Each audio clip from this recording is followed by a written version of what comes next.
So usually Annabelle will do her homework, and then we'll a lot of times have time after dinner where we sit down. We might watch a movie, like one of the Disney movies, something that is easy and everybody can watch it and enjoy it together. And then we usually do story time before we go to bed. And a lot of times now that Annabelle can read, Annabelle will read the whole family a story. So she might have an assigned story from school, or she gets to pick one of the books and she reads, and then we'll read one of Alma's choices too. Wow.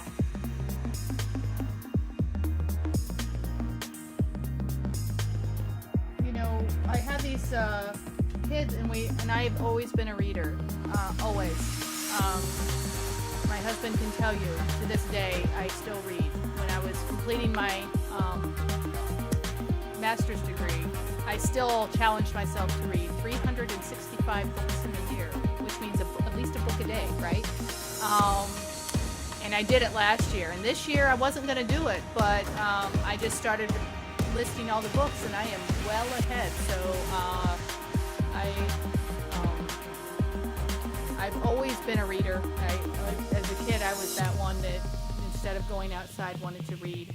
And so so we read to them, and we encourage them to read. Yeah.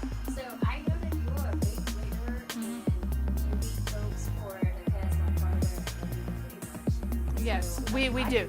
Yes, we can also see that you guys have a lot of children. So And they've got bookcases full in their rooms too. So we do, and we use the library. We go and get bags of books at the library, and we also try to find good deals on books because it's important for us to read. So we have memberships to more than one library, so we can do that.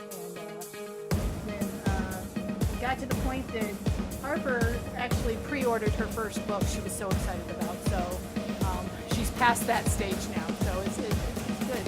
Good to find what they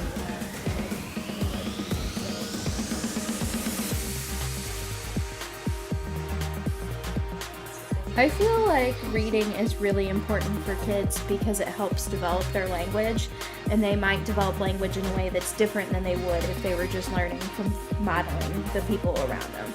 They get different words, different vocabulary, in different situations that they might not encounter on a daily basis. So like she's got her book about the dentist here in her lap. That's not something we do daily. We only do that a couple times a year. But all of the vocabulary and the different things that go with that experience are in the book, and she's being exposed more often.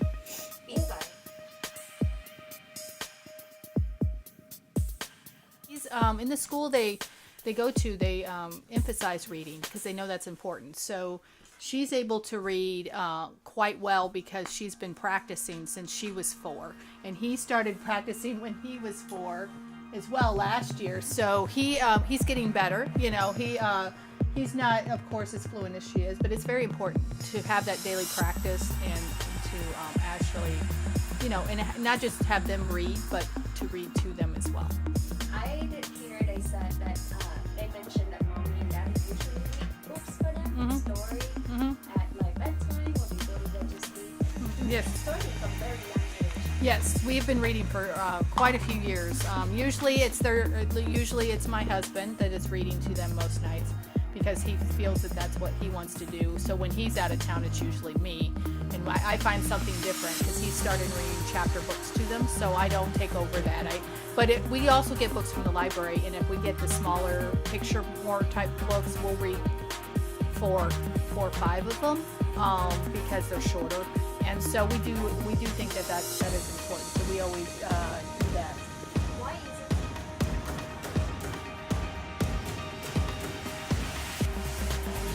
it? So there's lots of games that are out there that are good language builders. Like Annabelle likes Scrabble Jr., where she does the spelling mixed with the words.